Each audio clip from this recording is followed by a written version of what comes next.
Vadodara Ahmedabad express highway ઉપર બે truck વચ્ચે અકસ્માતની ઘટના બની છે।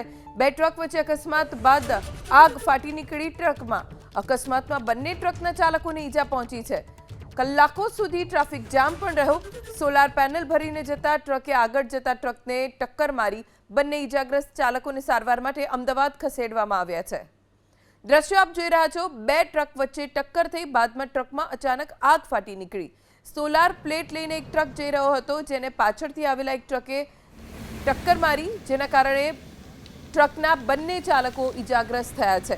બંનેને અમદાવાદ હોસ્પિટલ ખસેડવામાં આવ્યા છે। વડોદરા અમદાવાદ એક્સપ્રેસ હાઈવે ઉપર બે ટ્રક વચ્ચે અકસ્માતની ઘટના બની છે। બે ટ્રક વચ્ચે અકસ્માત બાદ આગ ફાટી નીકળી ટ્રકમાં। અકસ્માતમાં બંને ટ્રકના ચાલકોને ઈજા પહોંચી છે। કલાકો સુધી ટ્રાફિક જામ પણ રહ્યો। સોલાર પેનલ ભરીને જતા ટ્રકે આગળ જતા ટ્રકને ટક્કર મારી બંને ઈજાગ્રસ્ત ચાલકોને સારવાર માટે અમદાવાદ ખસેડવામાં આવ્યા છે।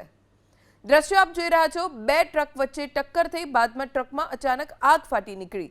સોલાર પ્લેટ લઈને એક ટ્રક જઈ રહ્યો હતો જેને પાછળથી આવેલા એક ટ્રકે ટક્કર મારી જેના કારણે ટ્રકના બંને ચાલકો ઈજાગ્રસ્ત થયા છે।